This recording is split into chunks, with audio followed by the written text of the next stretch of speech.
This channel supports Extra Life in its efforts to raise money for the Children's Miracle Network. For more information about how to donate and join in their efforts, go to the link displayed here. Extra Life. Play games, heal kids. What up, everybody? This is your boy Black Magus, and just got finished watching Star Wars Episode 2, Attack of the Clones. And, so the best word to describe this movie would be annoying. At least for me. And the only reason I say annoying is because the love story was absolutely garbage. I'm sorry. The love story between Padme, I mean, it's bad enough that, you know, she's already creepy. By the way, I figured out the timeline, the ages and all that. They actually addressed most of that here. So she was 14 when she met Anakin. He was 9. Believe it or not. So there was a 5-year age gap between them, which is not too gross. So 10 years later, they meet back up. He's 19, presumably, and she's 24, presumably. So not a huge age gap, but she's still kind of creepy, and I'll get into that as we go along. So, you know, the way they played out that whole thing was just stupid. It was very, very stupid. Although I will say this, a lot of it probably had to do with what's his name, Hayden Christensen. I think his first name's Hayden, but yeah, it had to do with him. He's such a bad actor. I don't know if he was told to do that, if he was told to give them, you know, a very emotionally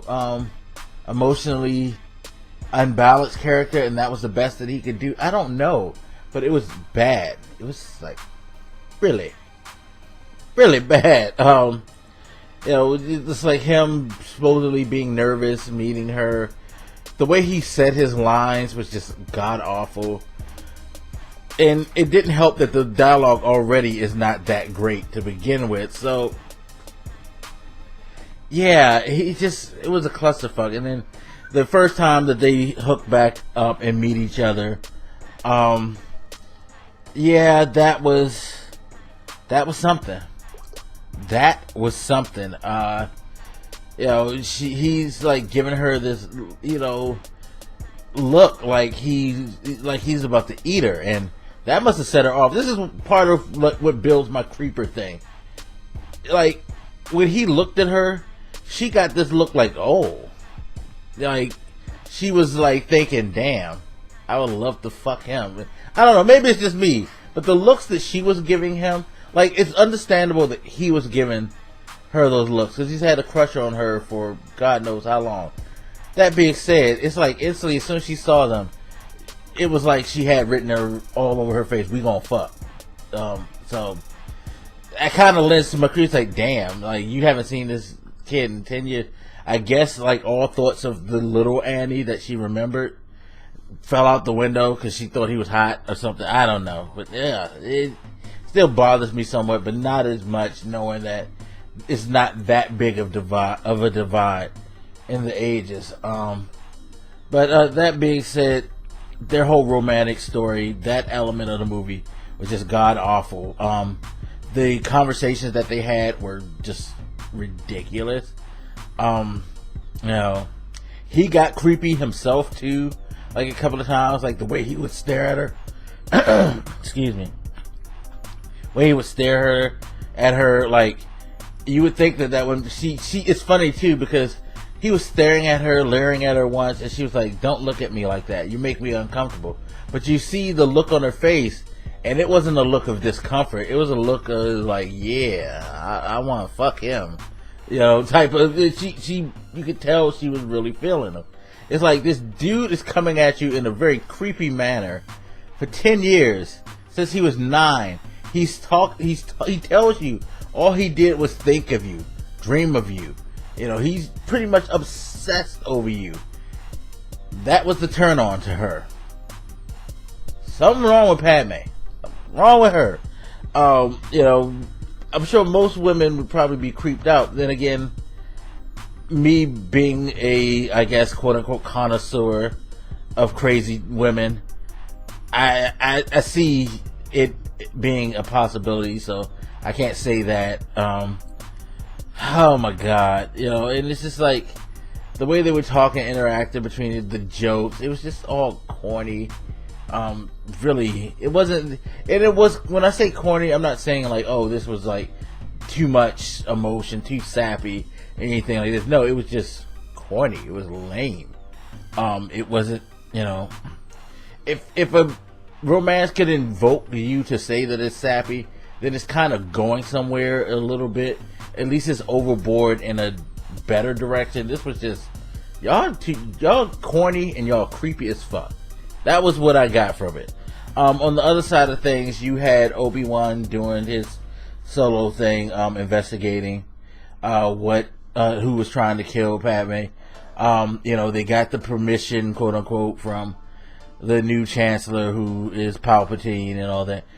Palpatine's role in this movie made me seriously realize, and I actually had to go back and think about some stuff that happened in Phantom Menace, that the way he played, it's either the way he played his role or the way his role was written. It was clear from day one, like, not even if you were someone who never saw the original trilogy, I feel like he telegraphed who he was throughout. And I want to see Revenge of the Sith, just to confirm that, to make sure that it was like all three movies. But I think it's kind of safe to say that, yeah, he telegraphed himself. It's like, clearly there's something up with his, like, his response to Amidala when they were talking about what they needed to do to get help for Naboo. You know, he was very, very quick to respond and very, very concise in his ideas. He wasn't like overly firm, but you could tell he said his stuff with a lot of authority. Like, yo, you were gonna do like this and this and that. It's like, you seem very keen to get this. Like, you try to act like surprised when they vote you, but it was like, that wasn't a natural state of surprise. You must have been, it's like, it makes you wonder, like, how stupid were the Jedi Council back then? Because even if he didn't telegraph his Sith powers, or he didn't exude an air of darkness, somebody should have been able to say, yo, this dude, he's really not on the up and up. He's up to something, seriously. But it seemed nobody could really figure that out, I guess, until it was too late. So yeah, I thought that was really bad too. But going back to Obi-Wan's thing, it was interesting seeing the clone army, the development. That had plot holes in it too, though, because it's like, okay, so this former Jedi, or this dead Jedi, scripted this order to order up some clones years after he died. So why wasn't there a secondary person, or was there? They never really mentioned it, but there should have been someone else, like maybe Windu, following up on what, you know, like his connections, who he was engaged with before his death, what exactly was he up to before he came to his demise, and try to like connect dots on that end while Obi-Wan's trying to connect dots on his end. I feel like they were just sitting, just waiting for just Obi-Wan to tell them exactly what the deal was, and it shouldn't have been like that. It should have been a better investigation. Maybe they would have been able to unveil something a little earlier.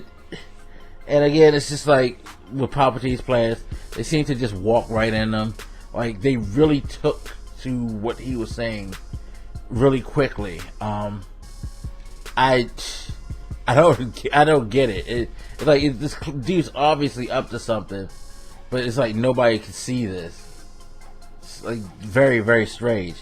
Seeing Jango Fett, I mean, I wasn't bothered by the explanation that the first set of Stormtroopers were clones. You know, because over the course of between Revenge of the Sith and A New Hope, it was about almost 20 years, I think they said.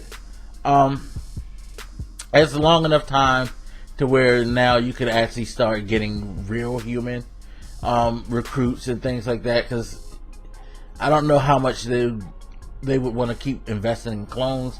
Clones were a clever way to get a quick strike force together to initiate the Emperor's plans. Now he could just incorporate, Imperial troops who were former Republic soldiers, like, I'm the Emperor, you do what I say. And of course, over the years, there'll be more people, younger people, who might get in there, because not everybody was necessarily against the Imperial rule. You have to think about that. Sure, there was a lot of people who were comfortable with Imperial rule. So, it makes sense. So for all you people who want to probably try to dismiss how the hell could what's his name, Finn, become a stormtrooper and all that, time passed, especially since, like, after the Empire gets broken, the remaining troops, whoever they had, they would have to make some recruits and things like that. Now, let's see what made Finn get into the Empire. Like, was it a situation where, they probably had control where he was and they enlisted him, so he had no choice? We'll see. We'll see if they give a little backdrop to Finn's story. I'm sure J.J. Abrams will touch on that, but yeah, it's not out the realm to think that 20 years later we're not just having fucking clones. You know what I mean? Being the stormtroopers. But anyway, so he finally finds Boba Fett. He unveils the thing. I mean, not Boba Fett. Well, Boba was there. Boba was there as a kid. Jango had him cloned as a regular person, just a clone of him, so he could raise him as his son and all that. But he found Jango, and they had their little battle and all that. He tracked Jango to the planet. I forget the name of the planet. It's right on the tip of my tongue. And he gets caught. Meanwhile, Anakin and Padme is still doing their, like, disgusting love thing and just getting on my goddamn nerves. And eventually he decides he wants to go find his mom, goes to find his mom. And here's where plot points really start to fucking break. At least for me. And I'm sorry this is going to be long, but this movie had so much in it that it was kind of like, I think this was probably the breaking point to where, okay, where are we going with this? How are we going to tie this up? And all that, because now it's starting to build a lot of threads. And one of those threads was, he goes to find his mom on Tatooine, finds out she was, like, sold to another guy who ended up falling in love with her and marrying her by the name of Lars. And he goes, meets this dude, meets his brother-in-law Owen, which kind of bothered me after a while when I was sitting there watching it, because, see, if you've ever seen A New Hope, Luke had a conversation with his Uncle Owen, and Owen seemed to be very, very familiar with Anakin from, like, his younger days. I don't really see where he could get that information, since they barely met but for a hot second. So that kind of, like, did somebody tell Owen tales of a young Anakin? Like, did Obi-Wan come and visit, just spin tales of how Anakin used to be, until Luke was old enough to be able to understand what they were talking about, and he just stayed away? Something like that. I don't know. So that's kind of like something that breaks the original trilogy a little bit, which again goes to bad writing. But he goes and finds out his mom gets kidnapped by Tusken Raiders. He goes and finds her, and she's near death. He talks to her, she dies. He goes into a fit of rage with his fucking angry face. He makes an okay angry face, but and then he kills everything. Now, again, breaking points right now. He gets back. He has the brings his mom body back, whatever. Ends up having a conversation with Padme, where he just goes off into his horrible emotional acting, talking about how he killed everybody, including the women and children. Now, any ladies watching this, and fellas, actually, ladies, you know, guy you love comes up and tells you, yo, I just murdered a whole bunch of people that I was mad that they killed my mom. I didn't just murder the people who were directly responsible. I murdered their families, their pets, their friends, their, you know, women, their kids. I killed, I wiped out a whole village because of this. Are you going to still want to let this motherfucker hit it? And again, she gives him a look like, yeah, I'm with you, you know. I'm still trying to fuck, you know. No, you don't do that. Fuck no. But hey, again, this kind of backs my Padme is a creep. Fucking creep. She turned on because this motherfucker is a crazy, violent, psycho motherfucker who's in his feelings 24/7. That turns her on. Okay, whatever. So moving forward, let's accelerate this a bit. So we get through that, and then we get to where they find out Obi-Wan's been caught. He tells the Jedi Council, and he decides, we're gonna go save my master. They go save the master, and we end up with this huge battle because as they're like trying to survive this like sick, stupid, like, you have 3 Jedi in your clutches, so you're gonna play a game of sport with Jedi. Yeah, it's smart to put them in the pit with a bunch of monsters, thinking that those monsters are gonna easily get those Jedi because you got chains on them. Stupid ass shit. But as they, you know, trying to get Obi-Wan and them, Windu comes through. He brings the Jedi Order with him, you know, and a big battle ensues. Again, one of Lucas's strong points. Big battles. Battles are good. He's good at the battles. So he does that. Jedi are outnumbered. They're about to get taken up. By the way, Mace Windu, you're a cold motherfucker for how you cut off Jango's head like that. Side note, it's kind of creepy if you know a story that Boba Fett told in one of the now decanonized books, where he was talking to Jaina Solo about her training and all that, and he was like, you know, you Jedi don't seem to understand how cruel you can be sometimes. Let me give you a little tip. When you sever someone's head with a lightsaber, it's a clean cut and things are cauterized. They're still alive for about another couple of minutes. So when I held my father's helmet in my hands, I could see his eyes looking back at me through the lens. He was still alive for just a few seconds because he still had just a little bit of like synapses and stuff like that left. Enough oxygen and stuff still in his blood to keep him functioning because of the clean cut cauterization. Y'all are cruel motherfuckers. It's like, damn, that's some cold shit to like hear. Like, they probably don't think about that, but that's some fucked up shit.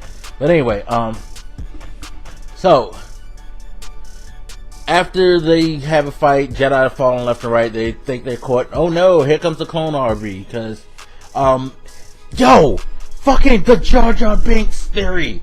The Jar Jar Binks theory has to have some teeth to it now, because we're like, before this all goes down, they're trying to figure out a way how to like save things, and they convince Jar Jar that he's the one to make the vote to give Palpatine the power to rule and do as he sees fit, quote unquote, temporarily. And then when he's done, he gives his power back. He fucking was the one who called the order. Did Jar Jar plan this? The fuck? Jar Jar, y'all. So even if he's not a Sith, he's still one of the greatest monsters, because he's the guy who made the suggestion to the council and got the backing of the council, of the like Senate, to fucking put Palpatine in power. Fuck you, Jar Jar. But anyway, the clones come, they save the Jedi, and there's a big battle. We get to like see a fight between Yoda and Dooku after Obi-Wan and Anakin get their ass whipped by him. I still think the Yoda thing was amazing. I really wish we could see more like young Yoda, like how great he was, because he had to been like even nicer when he was younger. But we get through that. Dooku escapes. Then he meets Palpatine at the end. It's like, yo, the plan's still in order. You know, all of that. Get to the end. You know, Padme marries the fucking lunatic. She's a fucking creep. She marries a fucking lunatic at the end. The Jedi Order's still trying to figure out what's going on. And so we move on to the third movie. But Attack of the Clones, overall, 20 minutes. God damn, I really rambled on about this one. Attack of the Clones, I'd probably be worse now that I think of it with Revenge of the Sith, because I think I'm going to go off on a huge rant on that one. Anyway, Attack of the Clones, decent moments, marred by the fucking romance. You know, it probably would have been solid if there were better dialogue in the romantic parts, or the romantic stuff thinned out a little bit, because Obi-Wan's part was kind of interesting. It's just that there were plot holes all abound in there. Again, bad writing, but the action sequences, as always, were nice. Yep, this definitely isn't last place, so Phantom Menace, you better hope Revenge of the Sith saved you. But I will be doing the rankings later. Somebody kind of foreshadowed that with a question. I was like, yo, dude, be patient. Be patient. You still got days left in this series. But anyway, let me know what you guys think. So as always, hit me up. Let me know what you think, and I'll holler at you later. This your boy Black Makers, and I'm out. Deuces.